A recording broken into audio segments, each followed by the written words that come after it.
Welcome to the Animation Industry Podcast. My name is Terry, and my coworker just painted my nails blue, and I really quite like it. This chat is with Dina Amin, who is a stop-motion animator from Egypt.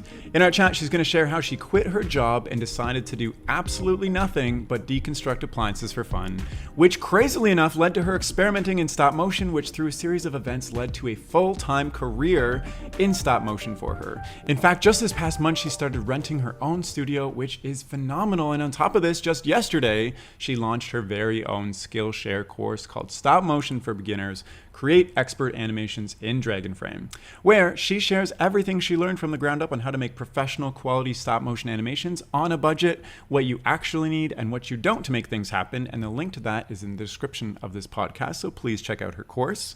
Now, overall, Dina's story is quite amazing and packed with gems of advice, but before we jump in, I have a sponsored message to share with you. And it comes from my friends over at HUE Animation Studio, which offer a stop motion starter kit that introduces beginner animators aged 7 to 13 to claymation, lip syncing, rotoscoping, cutout animation, and more. Their kit contains the flexible and posable HUE HD camera with a built-in microphone. Their easy-to-use animation software with onion skinning, time-lapse, and chroma key tools.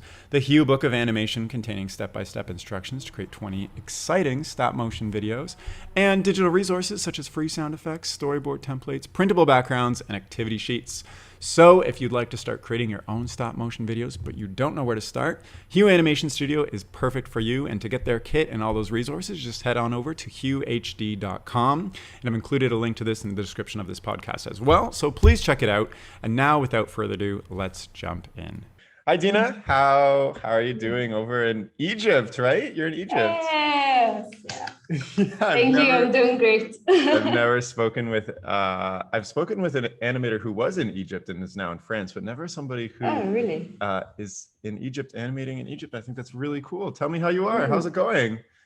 All good, all good. Oh, very hot these days, but otherwise good. Yeah, fair. So I guess let's just dive in. So you're a stop motion animator mainly, and Yes. but you didn't begin like that. You were telling me before how you began from kind of ground zero with no resources or tools, and you were still making these super professional looking animations. So tell me how it all started. Yeah. How it all, I'll tell you like from the very beginning, like the story. Yeah. Because I had like an accidental start in stop motion. I actually studied industrial design in Malaysia. And then when I came back to Egypt, I worked a bit in design, and then I worked in social media, and then I worked as a graphic designer, and I worked in like a lot of random things because back then there weren't like a lot of work in industrial design. And also I felt like I like industrial design, but I hate like the wasteful part of it, like that a lot of things that we design end up being thrown away. And I used to collect broken products and go to the scrap market, Friday market here in Egypt. And I would like find little like products and collect them. And I loved taking products apart. So after like coming back to Egypt after like 4 years, one day I thought, I'm working in a job that I really, really don't like. It's totally not me. And I decided that I want to do a thing that I love. And I don't know how I convinced myself this, but I convinced myself that taking products apart is the thing I love, and I'm going to do it. No matter if it's, I know it's a weird story. No matter, yeah. No matter if it's like it doesn't make sense, it's not really a career, what will this lead me to? Like, how would I explain this to my parents? I just decided that I'm gonna, for like the next year or something, I'm gonna be taking products apart and I'm gonna see where this leads me. Okay, so I did this. I want to dig into this, but first, what is a scrap market? I mean, I think I have a scrap market.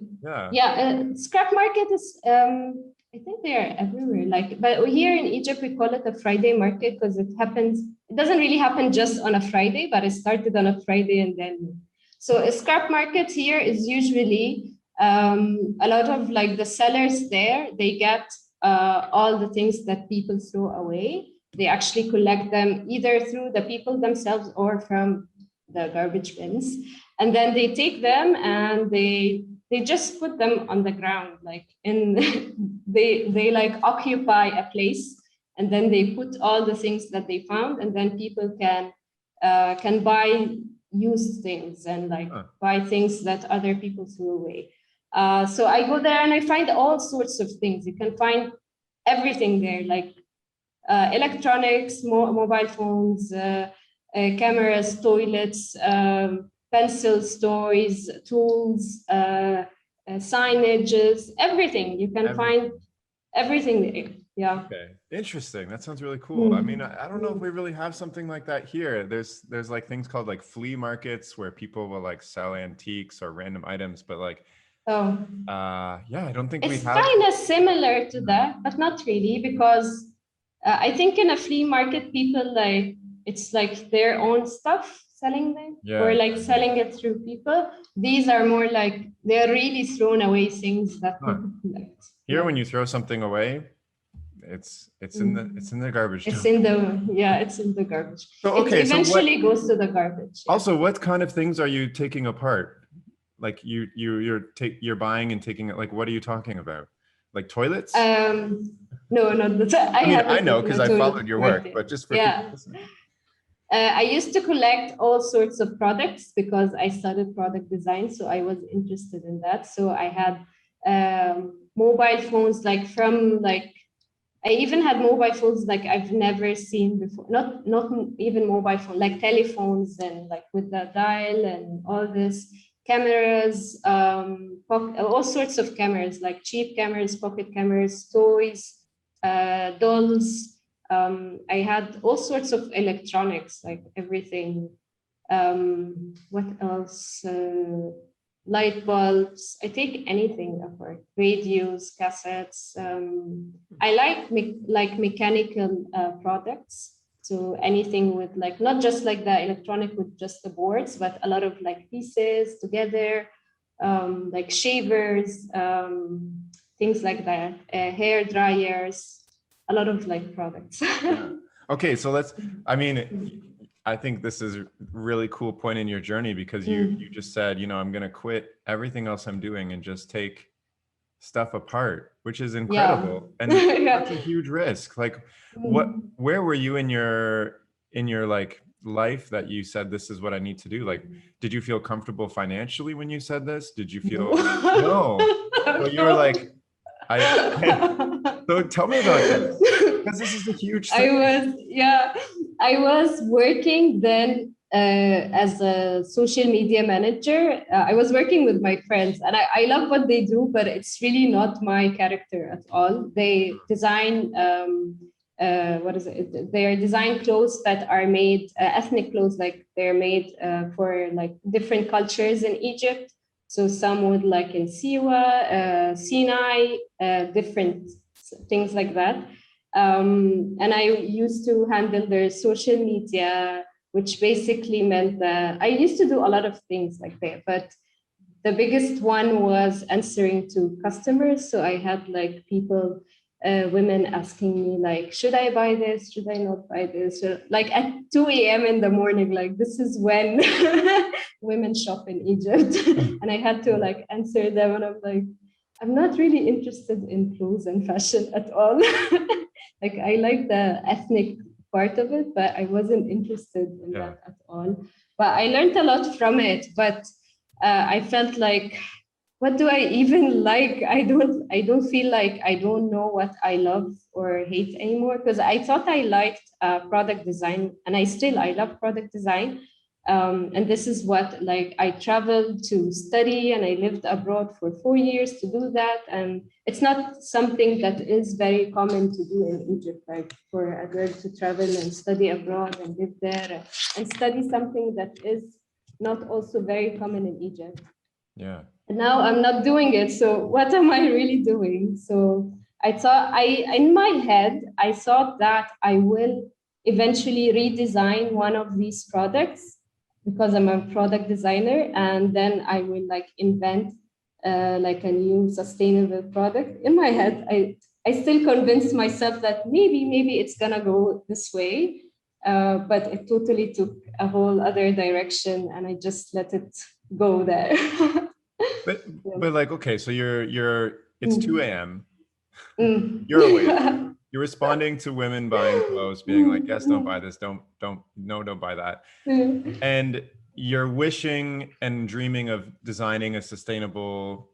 No, I wasn't thinking like that. I was thinking like, why am I doing this? Like, Yeah. this is not what I studied. This is not what I loved. And then I remember the day very, very clearly, because it was a decision I made. It wasn't just like the events brought it up. No, I took the decision. I was sitting in, we were moving houses.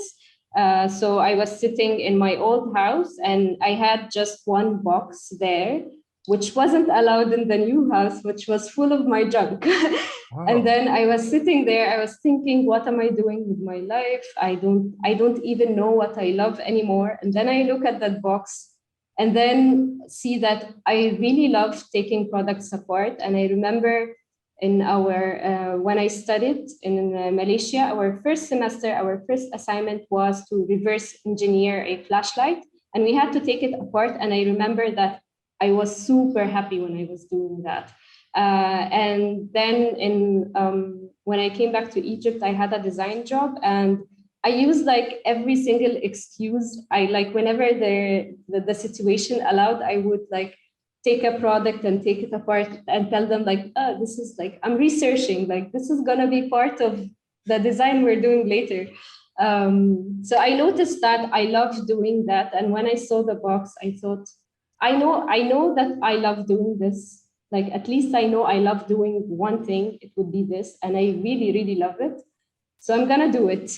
Like, I decided just to like do it. I was working, like I decided to work part-time at my job. So I didn't like totally quit. I worked part-time. And in Egypt, the weekends start on Friday. So I decided that every Friday I would pick one product from that box. I would take it apart and just research about it, just do that and then see what happens. And I decided to put it on Instagram because I like documenting my projects, but I don't like I was afraid of the internet back then. So I always like wrote or had a blog or something like that, but I never actually shared it with someone. So I was a closet writer, as they say.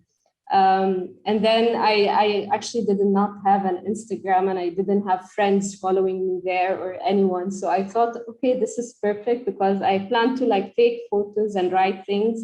So, and I like how everything like it would be all like photos. I like the layout of it. And I thought to myself, it would look nice to see like how would this all is documented. But I didn't intend to like have like an audience and like it wasn't like that at all. I just like wanted to see where all this is going, like for me, like to see the progress of this. So I used to just take a product, and I had a yellow paper just like thrown somewhere in the empty room. So I took it and I took like a photo of the product, and then I would take it apart and take another photo of all the pieces. And I would, first I would like do an educated guess about like what's inside, what are the pieces, how it works. And then I would do my research. I would like watch like how it's made videos of it, like assembly lines, and it's all product stuff. Wow. But I really love doing this. Like, why is it broken? And I did all this research, and then I would write about it in the caption on Instagram, like this is like what's inside a shaver, and then I would put all the pieces, and then I would write something about my findings. And then I did this for a couple of weeks, and then 1 week I took apart a shaver, and then I thought, this is like a puzzle, like all the pieces. I was like, oh my God, what is this? It's so amazing. And I want to show like how there's so much stuff inside there and how it's all put together. So I know stop motion, like, because I watched like Coraline and movies like that, but don't really know much about stop motion, but I thought maybe I'll do a stop motion video. So I didn't even like know anything. I had a slideshow app, not even a stop motion app. I didn't even like know anything. And I took like photos. I just know the basic concept, like you take photos and you move the objects and all this. So I made my first video of it, all the shaver pieces just like coming apart of the product. And I made like I took like 500 photos and I made like maybe it was like a 1 minute video, I don't know, too long. And then I tried to put it on Instagram, and Instagram then only allowed 15 seconds videos. It was in 2015 or 16, end of 2015. It was in December. So I go to Google and I write like, you know, how people like ask Google like the stupid way, like how to make stop motion faster, something like this. And then I found out about the frame rate and like the I didn't know anything. Like I didn't know like there are 12 and then there's like 12 frames per second and all this. I'm like, oh, okay, this is interesting. I didn't know any of this. I was like, okay, there's like a lot to learn about stop motion, and I enjoyed the video I made. So I thought, okay, then next week, because I did this every single Friday, next week I'm gonna do another video. And then I did one where like all the pieces kind of explode. But I was like, interesting, okay, what else can I make? Like, and then the week later, I started seeing like faces in the pieces. So I thought maybe I can make a character, like change them into a character. And then the week later, like this is how I taught myself stop motion. So I just like, I'm loving this. Be doing this. So I did this for a year and a half. Every single Friday, I would do a video, and every week I would see like, why is not I would see a mistake I did or something, and then learn about it in stop motion, or say like first I would do the characters just like laid on like on a 2D, and then I would make them stand up. So I learned a bit about, not really learned, but like I would rig them somehow with wires. And then I wanted to make things fly, and then I wanted to make something walk, and then I wanted to like, it was a creative exercise. Yeah. Okay. So I think this is amazing. You're on the threshold of moving. All of your stuff is, you're changing your life around a little bit, and you're not happy with things, and you see this box which sparks all these memories of a time you used to enjoy, and you just decide right there and then that whatever happens, I'm just going to explore this thing that I really love. Like, you weren't intending to say, I want to make money out of this. You just wanted to live, I guess, a little freely, exploring this path a little bit. Yeah, I think that's amazing. And then like, I loved how you described, you know, the first time you took something apart, and then how it kind of evolved into this like stop motion thing on Instagram and everything. What were you feeling when you decide, like in that moment when you decided that I'm going to do this? Like, how did your internal feelings change about your life direction at that point?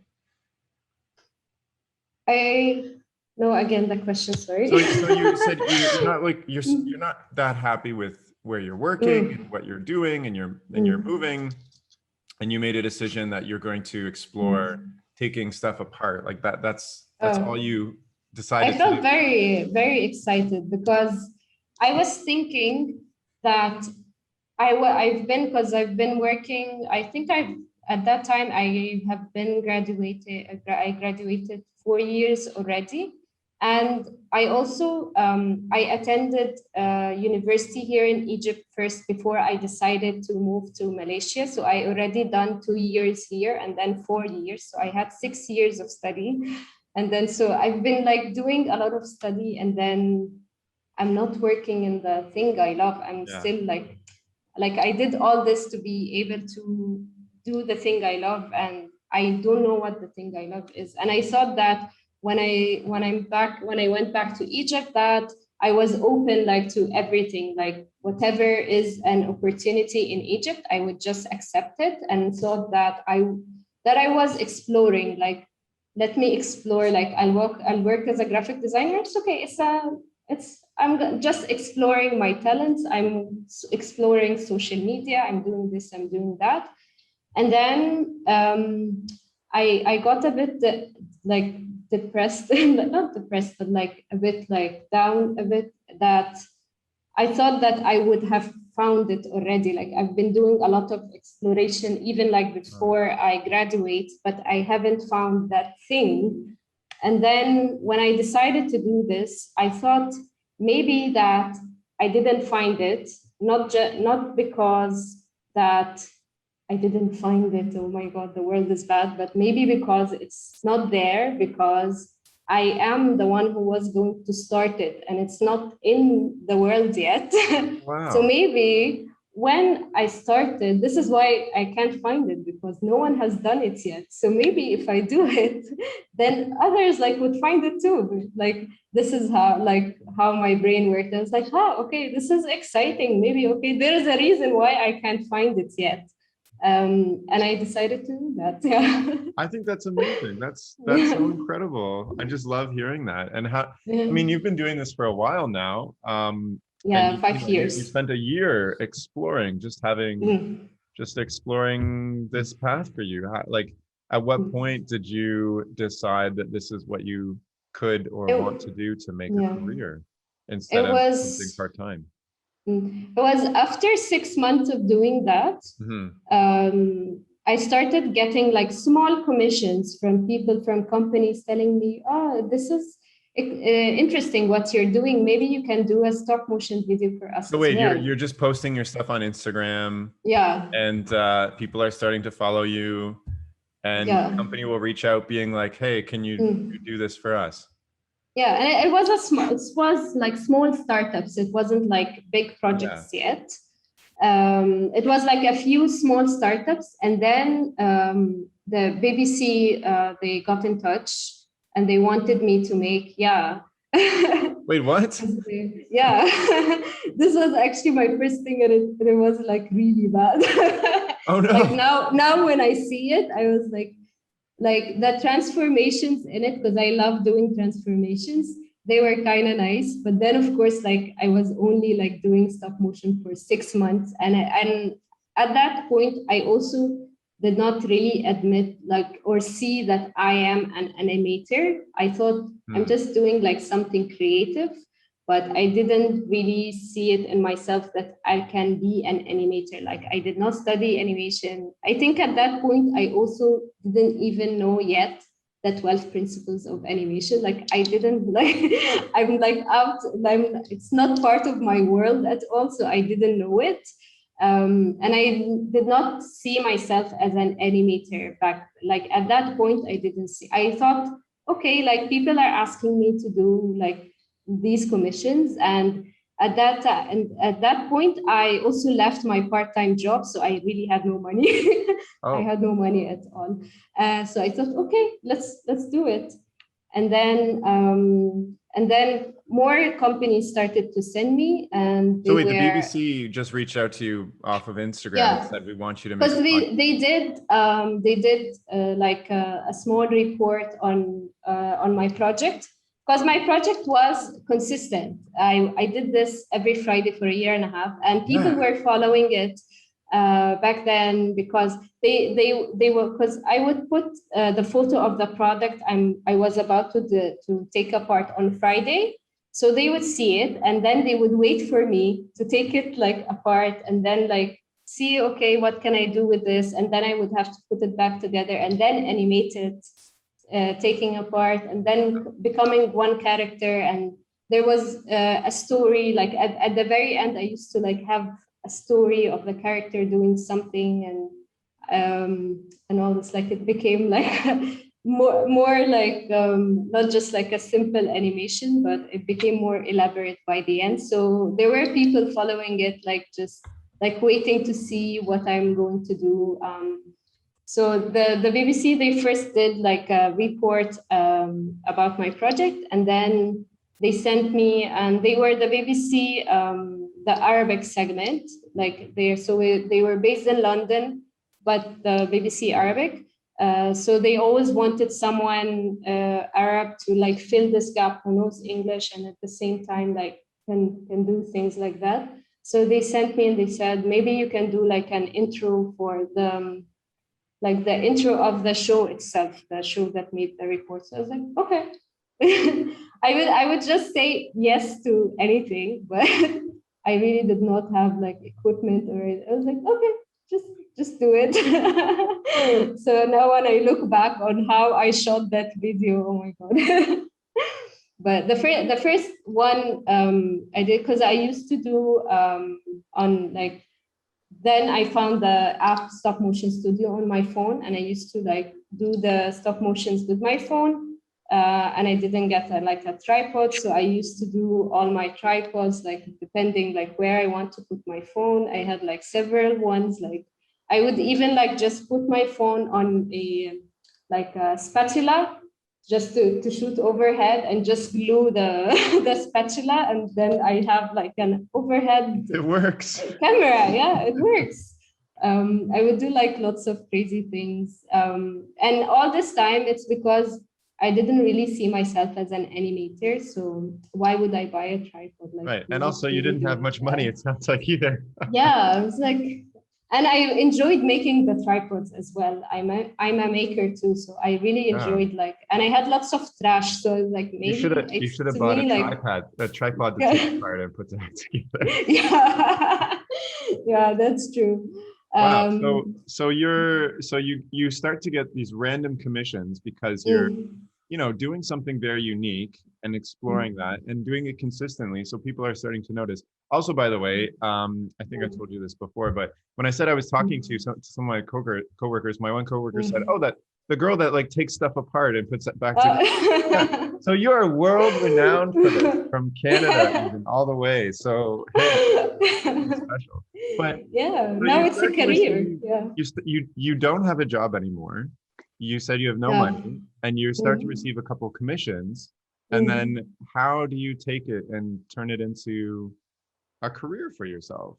Yeah, I just accepted it. I think it's because I enjoyed it very much. Like I didn't like admit that I was an animator back then. Yeah. I think because I felt like I did not study any animation, and I can't be like all these other animators. Like it takes years of experience like to be that, and I should have like done it when I was a kid and like had all this, but I'm like 26, 27. Are you also receiving pressure from your family and friends to like get a job, and they're like, what are you doing with these, taking these products apart? Yeah. My parents, in Egypt we live with our parents as well, so there's like no hiding.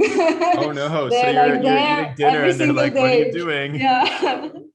They're like, my dad was thinking more like, Dina, because I was like I was graduated the top of my class, and I was always like from the top.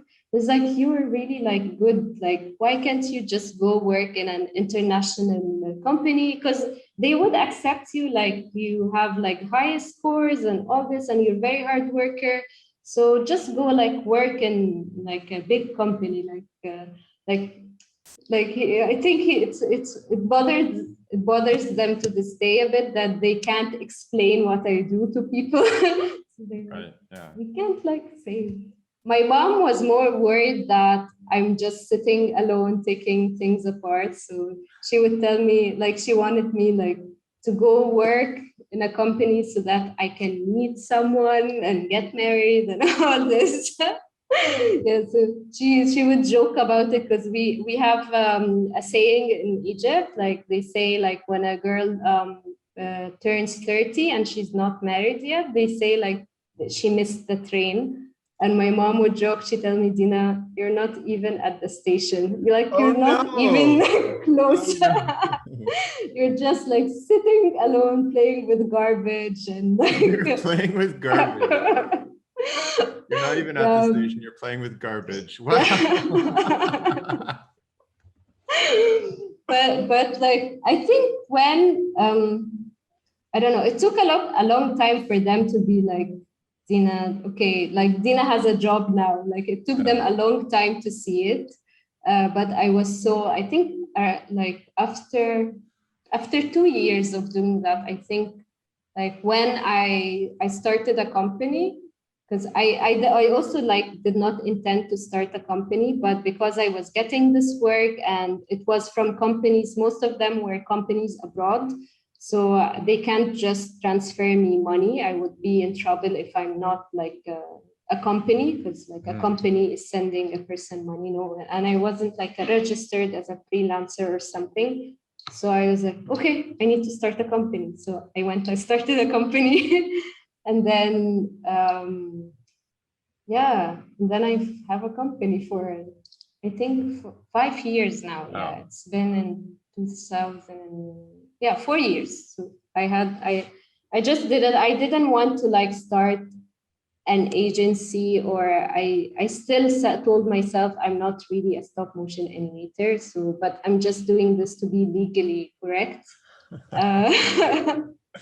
In case the government is listening to this, did you ever? I think that's incredible, because you have a moment where we talked about this, where you're sitting in this box in front of you, and that literally that moment changed your life for the next 6 years, I guess, 4 years of the company and 2 years before you started one.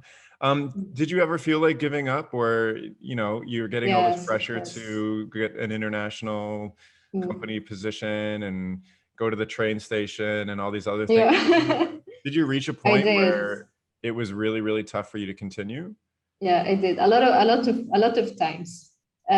First, when I like at the very early beginnings, because I wasn't getting I was getting small commissions. What does a small commission mean? Like it's from a startup. It's like for social media videos, and also back then I didn't understand like budgeting and what actually to ask a client, like what's the proper budget. And also I wasn't really investing, like I didn't have a camera, I didn't have gear, so of course I wouldn't charge that much. Like it was like equivalent to my like expertise back then.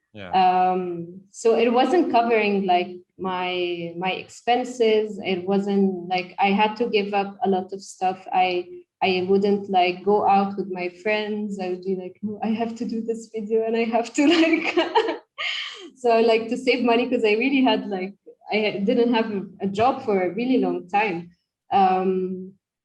I was freelancing a bit as a graphic designer, but I really did not like graphic design. Like it's not the thing I'm good at. So back then I thought, okay, this is not really gonna work. Maybe I'm not, because it was me who was stopping me, because I didn't see myself as an animator. Right. And I thought that to be a stop motion animator, then I have to be like an animator. So I have to go and study like 2D animation, and I have to learn all these things that I'm not really good at. And then I thought, then I also have to do all kinds of stop motion, like with paper and claymation. But I was only interested in products. Like I only wanted to animate objects. And then until I also made the decision that I want to make stop motion, and it's okay to not be like the stop motion, like every single other stop motion animator, and that this is actually what makes my work different and the things I make different, because I was a product designer and I shouldn't like just like throw the Dina, the product designer, and just be Dina, the animator. But when I mix these two things together, this is what makes my work different. And I decided that I'm also a maker. I make things as well, and I don't have to be one thing. So what bothered me back then was that when everyone I met, and they like even new people, and they ask me, what do you do? And I don't know how to answer. So I don't know what to say, because I'm not really a product designer, because I actually break products, not make them now. Just say what your mom would say. I'm sitting in garbage. Yeah, I would actually tell them, like, I reached one point where I would think like, why do people have to introduce themselves by saying what they do? Maybe they would say what they love, like this is more important. So I would go to people and tell them, hi, I'm Dina Amin. I love garbage. And they'd be like, what? Okay. It's a great way to meet people. I love garbage. Yeah. I mean, it's a great way to meet the right type of people, right? Yeah, like, the right type people of will people. understand you immediately, and the rest. Yes. Yeah. So tell me about where you're at today, because you went through all these tough times and trying to figure yourself out and what you wanted to do and all this self-doubt that you had as well. Yeah. So what is your life like now? I mean, it sounds like you're gonna say like I'm a stop motion animator who takes stuff apart, but what are you doing full time these days? I am a stop motion animator who takes things apart. I am, and I'm also a maker as well. So I do both. So I do making projects as well, and they usually involve some kind of animation, maybe analog animations or just moving things. I like moving things, like even like automata and like mechanical things moving. I like this a lot as well. So I mainly make things with trash, whether it's an animation or whether it's like a machine or anything, whatever I like, I make. And this was the whole point. Like I will do what I love. So I don't have a title. Yeah. Is this your full-time job now? Like you've built a stable career that your parents can be happy. Yeah. I like asking that because like, this is a self journey and you're exploring, like, obviously family is important, but, Yeah, but now they kind of like understand, like, okay, Dina she has something going on. We don't really fully understand it. Because my parents, they are doctors, both of them. Like my whole family are doctors, so they don't understand the art thing. So they're like, okay, Dina is doing something. But my parents were like supportive in that way, that they don't understand what I do, but they leave me do it anyway. So that's incredible. Like, okay, well, we don't really get it, but it's fine. She's happy, so it's fine. So you are working full time now then? Yeah, I am. Now the battle is more about doing like finding the balance between work. Like I do stop motion work, so I do like advertising and things like that. But it's more finding the balance between work that is like me, very, very me, and then work that pays the bills. Yeah. So I think that's a struggle for everybody. Yeah. So like, give me a snapshot of where you're at. Like, do you have a studio? Do you work with people? Like all this, like, I'm hoping you have a tripod now. Like I do. That's the first thing I bought. Now I actually just moved to a studio. So I'm renting a studio in Cairo now. And I've only been here for a month. So that's my second month. So new. So Wow. Yeah. So I don't just like have like one room where I do everything. So I have a studio now. So I have like a room to shoot videos, and I have like a wood workspace that I want to do, and then one room to like for editing and all this stuff. So I've grown. I'm also now working with other people on a freelance basis. So whenever I get a commission, I have like a team of freelancers who work with me. So the last commission I just finished, I was working with I have a director of photography, and I have like someone who works on props and sets, and I also have like a storyboard artist, and I also have worked before with another stop motion animator. So his name is Asim Kamal. So we used to work together on projects as well. So I really like the phase where I don't have to do everything on my own, and that there are like other talented people working with me. This is really, really nice. And I want to do a lot of it like in the future. So this is where I'm at right now. Yeah. That is incredible, and congratulations. Yeah. It's amazing to hear from the humble beginnings of where you began to where you ended up. What is So you consider yourself a stop motion animator because that's what you're doing for clients and whatnot. Mm. What is the industry like in Egypt? Because, you know, you said before that you thought maybe this thing I want to do, I have to create because it's not here. Is it still like that? Or is there's like what is the industry like in Egypt for stop motion, or specifically what you do? There is no industry in No, Egypt so you're the yet. only one. Not the only one. There are a few other people. Maybe we're like 10 people, if I would 10 exaggerate, people in all of Egypt. Egypt. Yeah, maybe. Wow. Maybe Are there is. there any other studios? There is one studio, only one, and it's not. They haven't created like and like stop motion in a really long time. But no, there are actually two studios. Two studios. One is doing a stop motion series in Arabic. They've done this the past 2 years, so they've done this, and the other one is like on and off. They do advertising. The thing about stop motion in Egypt, like the whole animation industry in Egypt, is not really big. They're still like trying to fight and like make like show people that animation is actually not just things for kids, and that animation is like can be applied for everything, and that we can do advertising and our own movies, and like there's no production in Egypt of like big things. So you mainly see it in advertising, but there are like some people who are fighting like to get like their movies made or things like that.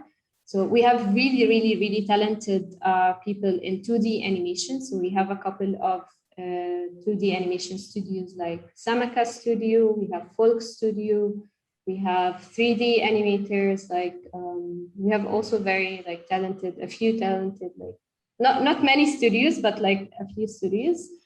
And stop motion kind of died. Like there was like no stop motion at all, like just because because it's mainly in advertising work. And then whenever like even when I was starting, whenever I get a brief that okay, some director wants to actually like he loves stop motion. It's not like any director who wants to do a stop motion ad, but it's someone who loves stop motion. So it's like, oh, there's someone who finally does stop motion in Egypt, so maybe we send her. And then I would tell them, okay, this is the budget. And even back then I didn't know how really to charge, so it wasn't really a big budget. But then I would put the budget and they'd be like, oh no, this is like, no. So they would end up doing it in 2D or 3D because it's cheaper to do like that. Huh. Yeah. So this is what happened in, like, I'm guessing this is why stop motion died, because there was no work for it. Like there's no market for it here. But now I see like people are sending me, you know, there's more stop motion. I guess like what I really believe in is that the market doesn't really matter.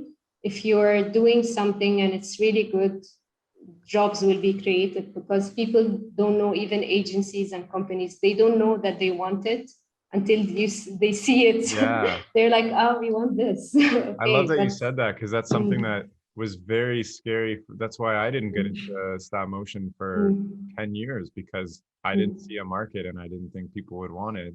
And then suddenly now that I'm getting back into it, there's a resurgence here in Canada, which is amazing. But I love that you have that mentality, because even though you went through all these hard times and you pushed yourself, and now you've been you've had a company for 4 years. Yeah. So are you how frequently are you getting contracts? Is this like keeping you going, or are you also like actively seeking out work, or is it a mix of both? Because now you have overhead because you have a studio. Yeah. No, I think it's actually funny that in last year, it's only like been steady from the end of last year, which I thought that last year would be like my worst year, but actually no. No, it's a great year for animation. Yeah. So the first half of it, I had no jobs at all. So for 6 months, I had nothing. It was, and I also used to do talks and workshops and things like that, and travel. So this was an income as well. And then it was stopped. It was no longer there. So I freaked out. I was like, oh my God, I'm not gonna survive like that. And then the second half, just I actually know why. Now I know why. Because at the beginning of the year, I did one animation with the products disassembling, the one for my poster. Yeah, this one, the print, and it kind of went viral. And then everyone wanted that animation. Like, this is why I'm saying, like, companies don't know they want it until they see it. And I think this mentality I got from product design, because in like product design, people don't know that they want this product until you make it for them, and then they're like, oh my god, I can't live without it. But no one really knows that they want this.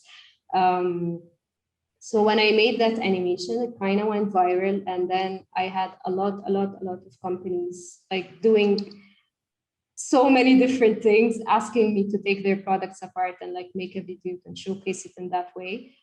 So I've been getting like a lot of work, not all of the jobs I do, of course, like not like some jobs like there's no budget or there's no time or like this. But by the end of the year, I had really cool jobs all back to back. And I didn't imagine this at all. Like I was like, wow, okay, okay, this looks like it's gonna work. Yeah, and then up and like I think like throughout the last of the year until the beginning of this year, I had projects back to back. So it's only now that I'm like, okay, I can take a break. So the post that made you go viral, that's the one you've done in like AR, like that, where you're holding. It's the animation. No, not this post, but the original animation. Okay. It did. The original animation I did for it wasn't actually like it wasn't meant to be a stop motion video at first. It was I had a sponsor. Their name is ifixit.com, and they are organization, like they're like a Wikipedia on how to fix your things. I actually use them as well. So I used to like go and see, because they do tear downs of all the products and they explain what's inside things and how to put it back together or how to fix one part. So they reached out to me and they said, we want to sponsor like one of your videos, or like if we have like a kit, like a fixing kit, maybe like do product placement, like just show it in one of the videos, and we want to do like a collaboration with you. So I said yes, yeah, of course. I like it, and this was like my first sponsor ever. So it wasn't even meant to be a stop motion thing. I came up with an idea to make. I wanted to make a show, like a series of videos where I take things apart and make it more interactive. So I made it like a guessing game where I'd ask people to guess at the beginning of the video how many parts are inside this product. And then I take it apart and show them everything inside, and I reveal the number of parts. Because when I did the series I named Tinker Friday. The series, when I did it, I always got the comment saying that we never imagined that there were so many parts in this, and that they even use these products on a regular basis, but they don't know what's inside, or like they're always surprised by the amount of parts inside. And it made me think that maybe this is why it's very easy for us to throw things, because we treat it as one thing and not like 100 things. So I made that series, and I had Asim, he's the other stop motion animator in Egypt as well, and he was helping me film some of the parts. They told me you should do a stop motion like in it, like do like your thing, you know, you take it apart and make it like animate, do something like. So we did. I did like a small, just an overhead of all the pieces, just a small segment, and we did 4 videos of this. And then when I finished them, I thought this would look really cool if I do the whole animation again, like combined, and I have each one of these products transform into the other one, and I would make the whole thing into a loop. And I remember I told this to Asim, and he's like, because I didn't even know how to do this. Like I didn't know I was capable of doing that. I was like, okay, but I have this idea in my head and I want to do it. So I started like trying it out. I had all the pieces. I already like took it apart and put it back together. And I'll tell you why I love your podcast so much. Okay. Yeah, I'll tell you why. I think I mentioned always in my stories, but I don't think I ever mentioned it to you. When I did this animation, I didn't know yet. Like I wanted to do the idea, but I still like didn't know really how I was going to do it. And I was filming not because I didn't have a studio yet, and I didn't have like proper lights, so I was filming in my friend's studio. They have a studio where they film cooking videos. So I would go there like on the weekends and the days they don't shoot and just like leave me there. I'm just gonna animate this in your studio, and they let me do it. So I decided, okay, I'm gonna do this. I still don't really know how I would do the transformations or how would I want it, because I wanted to flip in the air and then go down again and break in pieces. I was like, I'm too lazy to like rig it and remove all the rigs. So I remember that I was listening to one of the episodes in your podcast. And then I think it was, I can't remember the name of the studio, but I can't remember which one, but I remember there was one animator who said that back then they used to, when there were no rigs, they used to just get two pipes that fit inside each other, and they would have a screw, and then this is how they would make like the rig go up and down. And then just right before I was going, so I already told my friends I'm gonna come and animate it and I already like booked 4 of the days. And I was taking my toilet paper rolls. I thought that because I want to hide the rigs, so I would like just like here my object. I'm gonna shoot overhead and I'm gonna hide the rig underneath. This is what I wanted to do. I didn't want to do like post-production. So it's like I'm gonna hide it. And I thought I'm gonna animate it with the toilet paper rolls. And then I remembered this thing. And I look around me and I find 2 pipes that fit inside each other, and they fit. I found that they fit on my helping hands, like what you use in electronics to solder. So I made the rig in like 10 minutes. I didn't even know it was like something. And I went the next morning and it worked. I just like, yeah. And I made the animation, and it's like, this is the one that like was seen, the behind the scene was actually seen more than the actual video. It's always like that. Yeah, it's always like that. Yeah.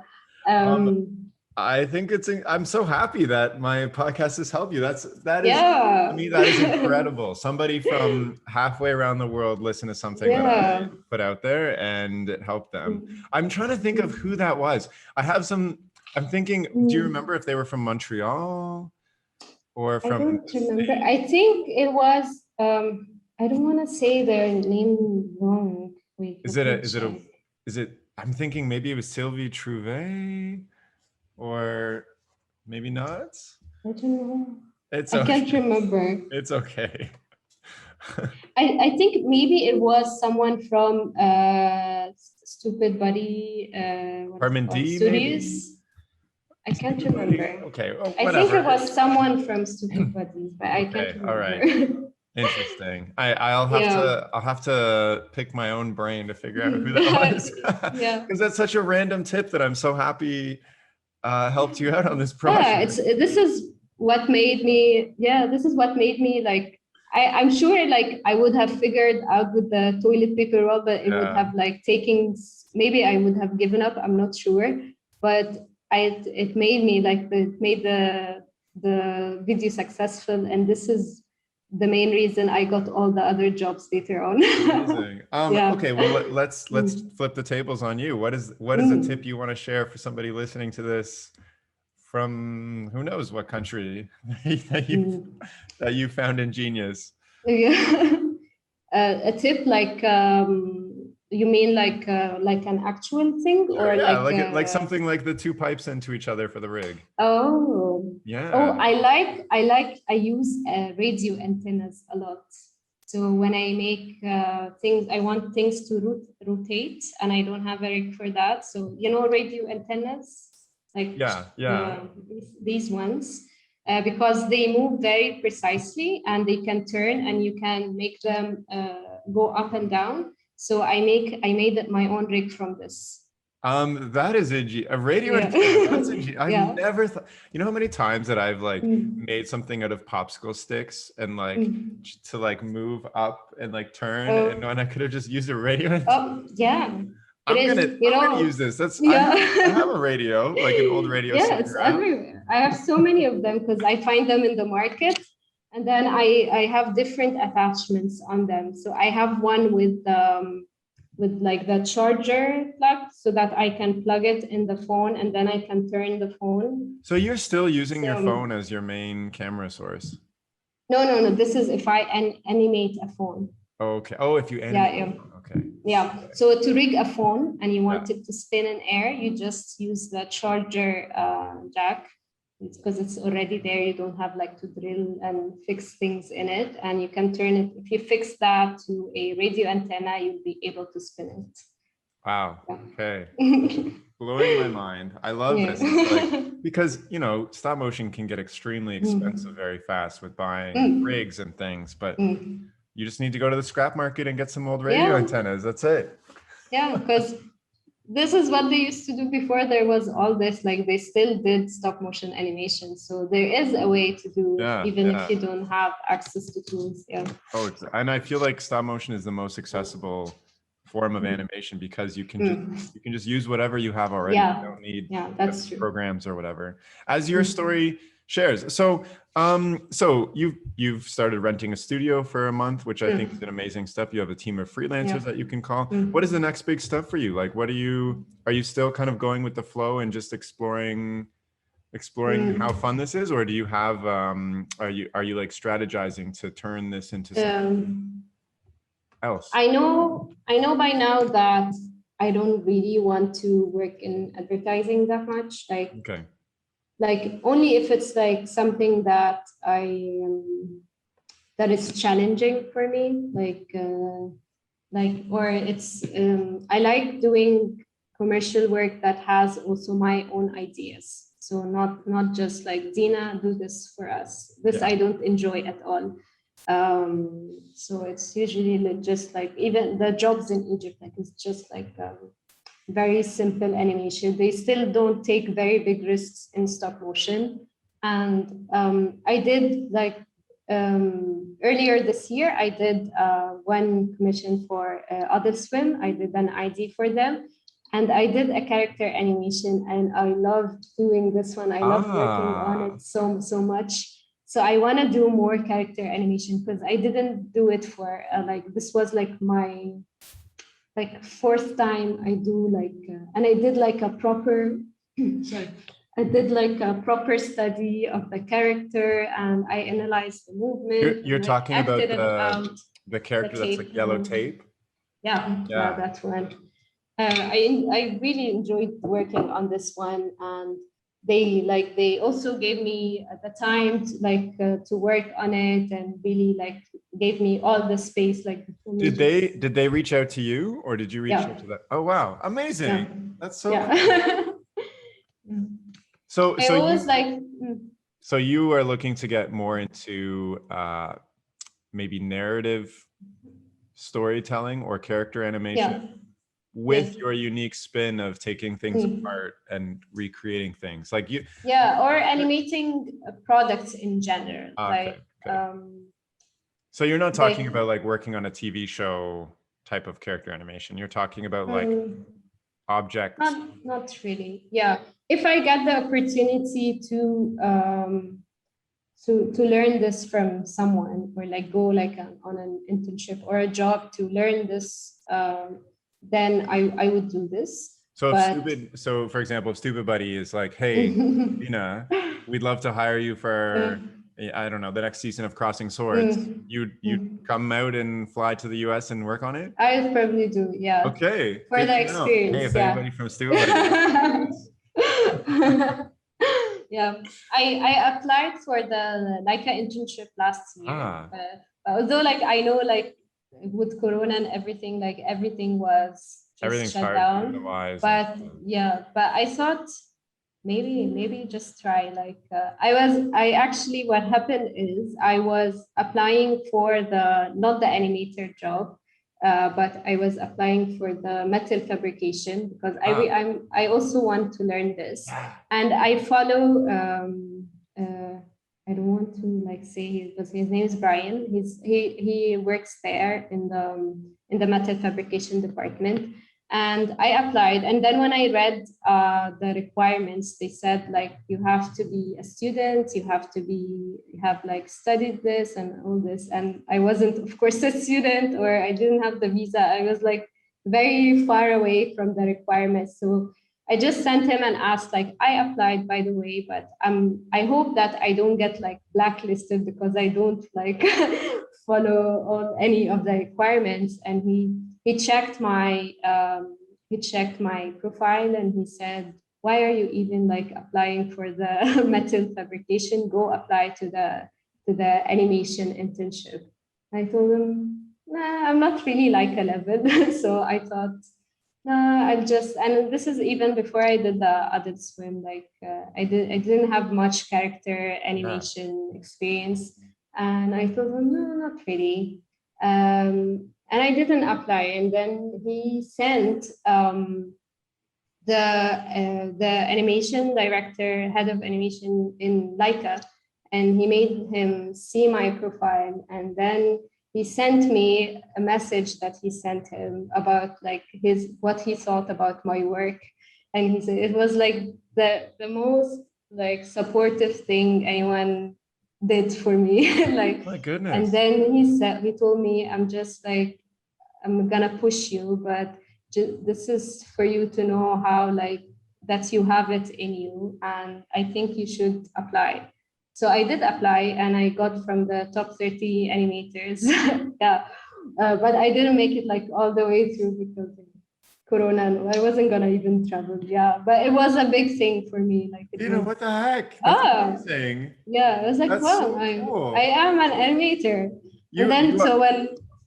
You are Dina. That's who you are. You can be an animator and you can be somebody who makes stuff, but I feel like receiving that message just tells you how amazing your work is and how incredibly rare, talented you are. That is so cool that like he took the time, and then the director, like what, that doesn't just happen. Like, yeah, I thought, wow. So when I got the Adult Swim job, I thought, okay, maybe I can do a character animation, like just challenge myself and see, maybe I can actually do it. And I really, really enjoyed it. So I want to do more of that. I want to do like more animations in general in my own style. I have like so many ideas, like you see these. Are those all ideas? I thought those are like storyboards or something behind you. Those are all ideas for animation? Yeah. 200 animation and yeah, animations and like random projects. Get to work. What are you doing on this podcast? Yeah. I know. Yeah, so I want to do like lots of things. So I have like ideas I want to try out, and I just want to like do more of my personal ideas, like. I mean, I think my ideas out there. I've loved where this conversation has gone. It's gone from, Dina saying, I want to explore this passion that I think I have, to doing it, and then getting some really awesome results, and just organically over time, building a company, building a studio, getting really good feed. I think this is amazing. And also, you're in a country where animation is like pretty much non-existent. You're one of the few people, like you said, 10 maybe 10 people really focusing on this of millions of people in a whole country. I think incredible. Like, you're amazing. Thank you so much.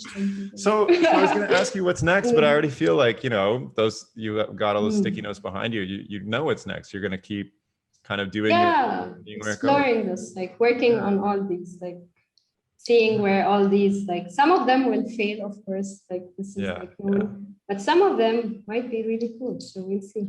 Amazing. Well, is there anything, I guess, I mean, like, I've really enjoyed chatting with you. Is there anything else that you wanted to share about your journey or where you're going, or even just things that you learned yourself that would be good for other people who are maybe at their job and they're not enjoying it and they wish they were doing something like you are? Yeah, I can share, like there is like a point in my journey that was really shifting, like it shifted things for me. Yeah. I did a project. It wasn't even an animation project. It was a making project, and I did, you know, this arm flailing, like the two-man dancing guy.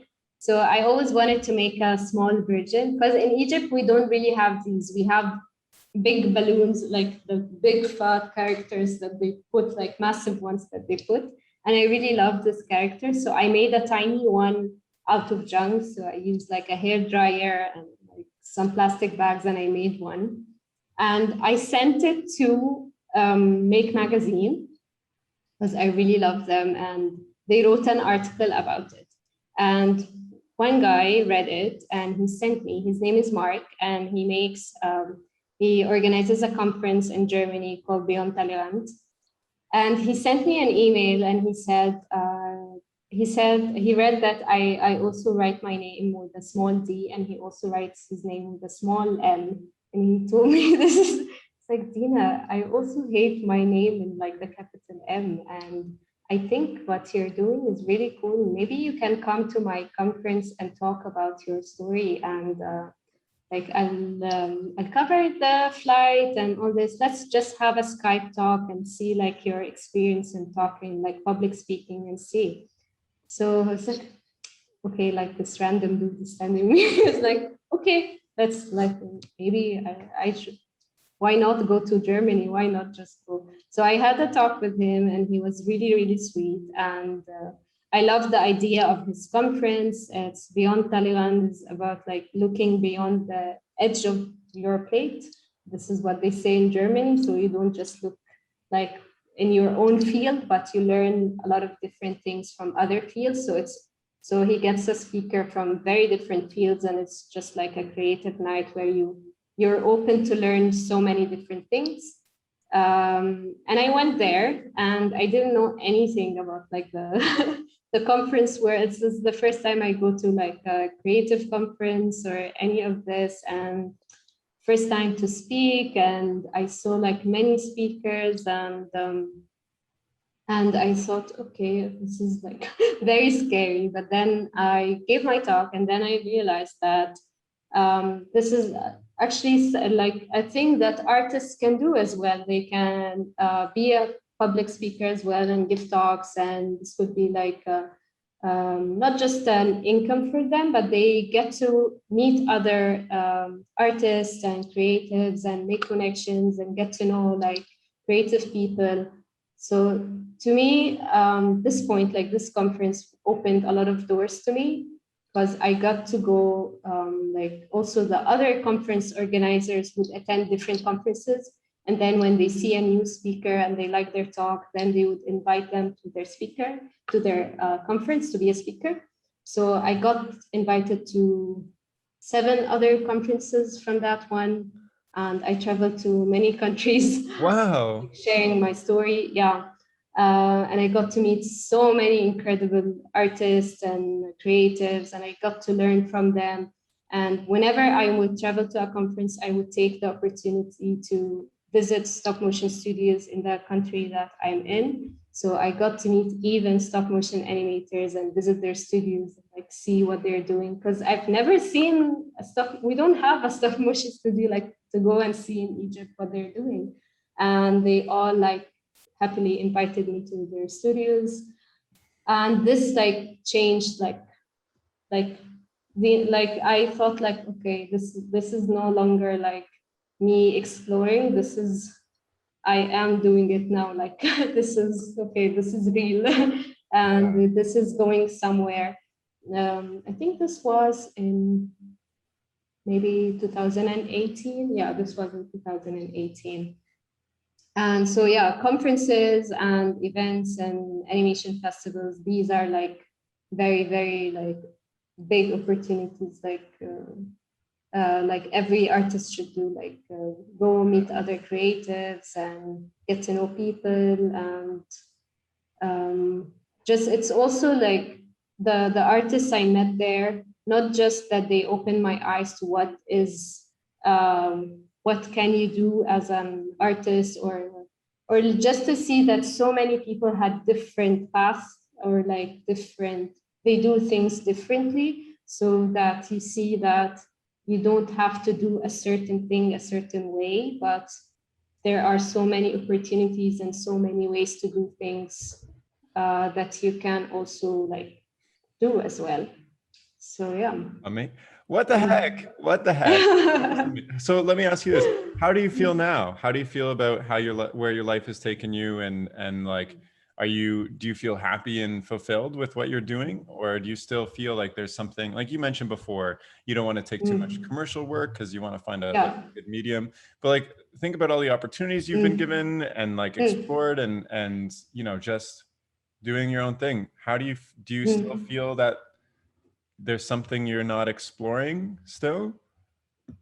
No, not really. I think that I'm just doing things at my own time now. Like before, I used to be like, oh my God, I haven't done this yet. Oh my God, I'm too late. Like I'm behind. I felt like I'm always behind. But now I feel like, no, like I enjoy doing things at my own pace, and people do not all do things at the same way at the same time. So I just like, if I want to, like this year, learn character animation, I'm gonna do it, and it's gonna happen like when I first started, I used to feel like because most of my work is coming from social media, like people know me from there, and I'm not really consistent on social media now, and I'm not like really focusing on it because I have to do other jobs. But I used to be, I'm not freaking out because I'm not really growing my account, and I feel like, oh my God, I'm so behind. And then I'm like,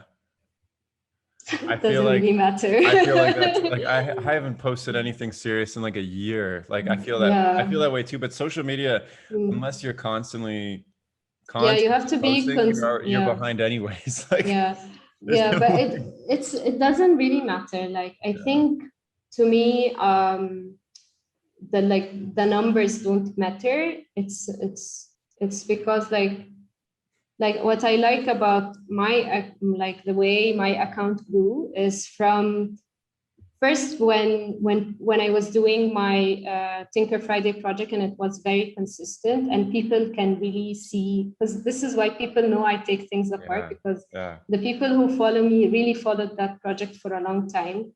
And then it really grew from talks that I give, like from the audience who was listening to my talks. So the people who follow me, they really know what I like. They really know my story. They really know the kind of work that I do. They really know me. So,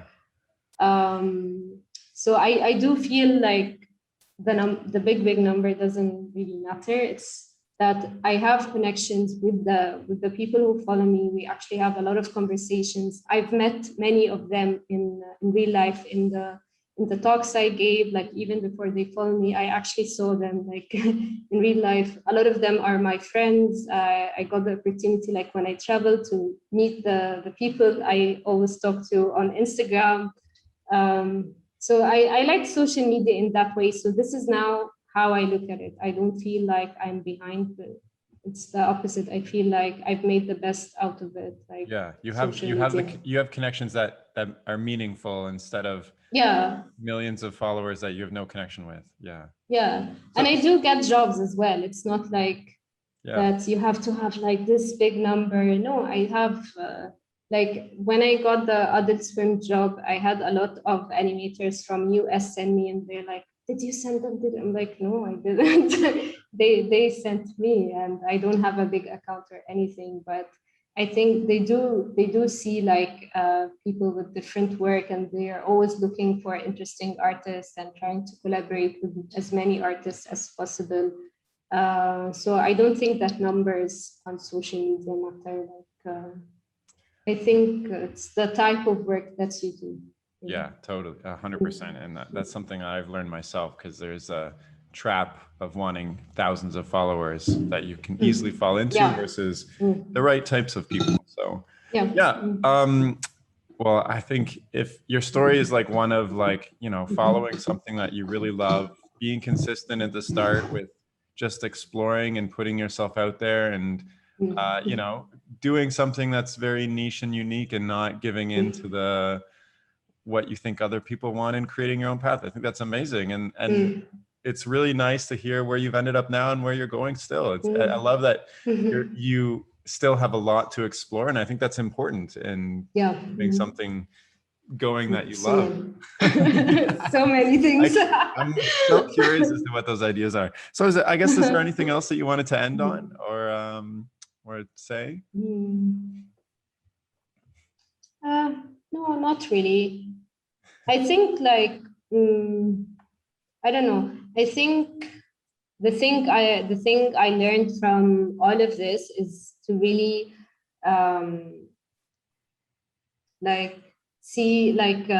question myself, and question if there is I really believe when I look at my journey, I see that I stopped myself many times from being what I am today. It was because of me having like some doubts or some false beliefs. So like at first I believed that oh my God, I have to have a camera, I have to have a tripod, I have to do this and all this. Even before like doing this project, like I've always like tried to start so many things, and I never actually did them because I thought, oh, I need to buy this and I need to get that. And in this one, I just did it because I loved stop motion so much. I just did it. So I learned that I had this in me. I believed that tools were important. And then when I unbelieved it, I don't know what's the opposite of believe, like disbelieved it. Then this is when that now whenever I think of something and I notice that I'm resisting it, then I ask myself, why am I resisting it? Is it because I don't have it? Then I can get it, or I'll make it work. Is it because I feel that there are no opportunities in Egypt, then, but the world is big, then I can get other opportunities from somewhere else. I don't just live in Egypt, I live in the whole world. So it's always like something, a belief in you that you have to really like look in the eye and see, why am I thinking like that? Am I really limiting myself, or is it, because a lot of people think like, I get this question a lot, especially from people in Egypt. They feel like, oh my God, we can't get anything here. There are no jobs. There is no this. There is no that. All this. And I feel like, why do people see like there are so many opportunities? Like there's a lot of work. There's a lot of things. And why are you limiting yourself with Egypt? Like you are like in the whole world. Like why are you just like focusing on what you don't have? And you have access to the whole world now. So this is something I really learned. Like I think that's so, I mean, that's something that I struggled with massively in starting my own animation career, and still struggle with. I have so many limiting beliefs, like, why am I staying in Toronto? Why am I not starting these projects? Why am I, like, all these things? But so for your strategy is when you find that you are faced with a fear or something that's resisting, you're resisting taking action, you question why, what is that limiting belief, and you can actually do something about it. Like, if I catch myself like blaming the around me, like if I say, oh my God, there's, so if you're blaming, like there's no funds, like I was looking for funds, for example, and I was like, there are no funds for in Egypt or the Middle East or all this, just very, very few ones. And this is a reality, yes. But then I start thinking, maybe this is like when I compare like there are so many funds abroad, and they're only like, a lot of them are only open for US, but there are also a lot of people in US applying for these. There are maybe only 2 or 3 funds in the Middle East, but there are very few people applying to them. So it's actually in my benefit to apply to just 2 of them, and maybe I would have higher chances than someone who has so many funds, but there are also so many people applying to them. So whenever I find myself like just questioning, like blaming, like, oh my God, all this, then I try to like see like in me, there would be something that I think is a limiting belief, like that I need to work on and I need to fix, because it's actually like, there's so much in the world, like there's so many like things. Well, I love what you said about like, you know, we're not just in Egypt, we're in the whole world. And that's so true now because like we're chatting like, see, it's what, 5:30 where you are now, and it's 11:30 where I am. Like what the heck? See, So this I actually I can share like one last thing. I went to a place here in Cairo they call Garbage City. It is where they do. Sounds like your dream.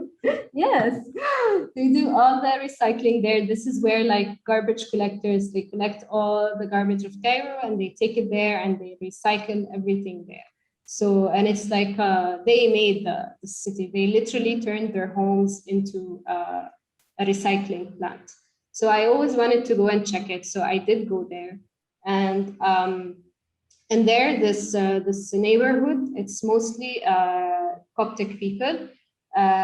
So I'm telling you this because I would walk around and people would ask me, "Are you a Muslim?" And I'm like, "What is this?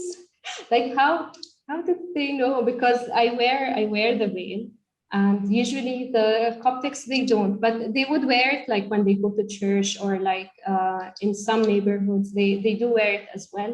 But like, what is this question? So I asked one, like whenever I walk, they ask me, "Are you a Muslim?" I'm like, we're in the same country. How did you know? Like, how are you asking me? So I asked one woman there, and I was like, why are you asking me this? Like, you know that like Muslims in Cairo, they wear this, the headscarf, like some of them, not all of us do, but some of them do. So you should know. She's like, because I've never seen one wear it like you do, because I tie it from the back. I'm like, how did you never see, like, there are so many of us who wear it like this? And I asked her, and she said that she actually never goes out of the neighborhood. And then she said she feels that she is like a fish. If she goes out of water, she would die. And this is her water. Like the neighborhood is her water. Oh, wow. It's like the saying, like a fish out of water. Yeah. Like, but in Egypt we say it like in English it's like to express someone who is feeling uncomfortable or like out of place. In Egypt we say, because it's more realistic in Egypt, because a fish out of water is not just uncomfortable, it dies. So we say like, I would die, like I'm a fish out of water, like I'm dead if I go out. Wow. So all these people that live in Garbage City never leave Garbage City. Not all of them, but like I found out that a majority of them, like this is their comfort zone. So they don't feel the need to go out. They don't really. And people don't usually go there either, it sounds like. Locals don't. So a lot of foreigners go there to see, because it's a huge place and there's actually a lot of very interesting things to see. Like they have what is it called? Not a church, but I don't know the English. I don't know the English word for it. Okay. But there's one, because it's in a mountain, so they actually sculpted. Monastery. So they actually sculpted out the mountain, and the monastery is inside the mountain. It's very beautiful to see. And then they have it's a very interesting mix of stuff. There was a Polish artist there who also wanted to make like the city more fun, the neighborhood more fun. So he did a zip line from like one tip of the place to inside the mountain. So you can zip line and you see like just like the statue of Jesus is there, and you're just like sliding into the monastery. It's a very interesting neighborhood, and the garbage city in general is very interesting, and the people inside and how people from outside perceive them, and the whole story of how it started. It's very interesting. But what she told me, it really stuck with me. And it made me think, if I was thinking like her as well, like to her, like fishbowl, like this is what I like to call it, was her neighborhood. This is her borders. It was just the neighborhood. And if I go outside this fishbowl, I would die. So I always ask myself, maybe I was thinking like that, if it was like, is my fishbowl Egypt? So like, Yeah. oh my God, I can't go outside Egypt. I can't deal with people. I can't, I'm too foreign, I'm too all this. Or maybe it's a field, like it's animation. It's like, oh, I'm not an animator, this is what I used to do. Like, I'm not an animator. I can't be like among animators. I don't know animation. I don't know how to talk to them. I don't have the skills. I don't have that. I would die. Yeah. So whenever now I see that, I feel this way, I ask myself, how big is my fishbowl? And then I remember that I don't live in like small fishbowls, but we're all living in one big fishbowl, and I have access to everything. It's only in my head that I have these boundaries that I put. I think that's a really cool illustration, especially with the story of this woman who lives in Garbage City and how it relates to your journey. I think that's, and as you're saying fishbowl, I'm already thinking of my own fishbowls of like what's limiting me, even though we all have them. Oh yeah, 100%. And it's so tough to like get out of that mindset. Oh, well. Yeah. This has been an amazing chat. My whole journey. You need to come to Canada at some point, and I need to come to Egypt, and we'll expand our fishbowls. Yes. Yalla, it's easier for you to come. I had a conference once in Canada, but they rejected my visa. Oh no! Yeah. Oh, I'm so sorry. Well, we'll meet somewhere in between, I guess. We'll meet. Yeah, sure. I can't survive in Canada anyway. It's too cold. Well, that's a thing. I would really die. I like the heat, so I'll be fine in Egypt. Yeah. Yalla, come. Well, Dina, thank you so much for coming on the chat. It's been thank incredible you for talking. having me. And I feel like very emotional listening to your journey. It's been really like just very inspiring, and I'm so happy we chatted. This has been so great. Oh, thank you so much. I love being part, because I told you, like, I listen to the podcast a lot and I learned from it a lot, and it's like something that, like, as I told you, like the rig thing, I learned it from the podcast, and it's really like opened up my career, like something like just one sentence in one podcast, but it really made a difference. Wow, I feel so happy. Oh my goodness, you just made my whole day, my whole week. Yeah, so thank you for making all these episodes. Oh, you're welcome. I made them for you. I made them for myself, to be honest, and for everybody listening. Because like I get so much out of talking to every single person that I do, regardless of who it is. There's always something I take away. Unfortunately, I didn't take away those two pipe. I don't remember who that was, but from this one, I'm going to take away the fishbowl. I think that's a really cool illustration. So thank you so much for coming on, and I can't wait to see what you do next. Thank you so much. You're welcome. Oh, I can say like one last thing. Yes. I have the Skillshare coming out, so you can share that as well. Yeah, I'm releasing a Skillshare class soon. Because I had a lot of people ask me, how did you turn your animations from like doing like mobile with your mobile phones, and now you're doing things that are so professional. So how did you learn? So I made a class that is specifically for this, because there's a lot to learn in stop motion, and like what should you learn first? What do you need to focus on? What do you invest your time and money in first? Because I think like some things are not really that important, and then things like that you should really focus on. So my class teaches just that, like all the things I learned in the last 5 years. And it can, like, especially watching behind the scenes of professional stop motion, it feels so overwhelming because the equipment is so expensive. So your Skillshare class is for somebody who may be a beginner stop motion. Yeah, it's for beginners. Who were doing like stop motion animations with their phone, and they wanna like take their level up. Like, I love that. But they still like never use the camera, or they don't know stuff about lighting, how to set up lights, or how to use drag and frame, or how to compile their videos like with Adobe software. So I go over all these things and what should you focus on. What so should like the basics to up your game a little bit more. Yes. Nice. Cool. Yeah, I'm happy. I'm excited about that too. So if you're listening and you know, that sounds interesting to you, definitely give that a look. I'll include a link to that in the description when it comes out.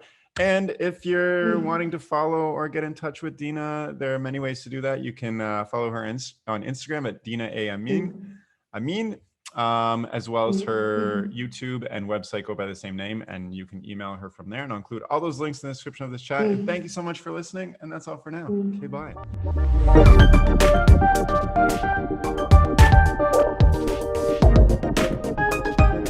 The music for this podcast was composed by Will Farmer and the graphics by Daniel Abensauer. I encourage you to look them up if you enjoyed their work.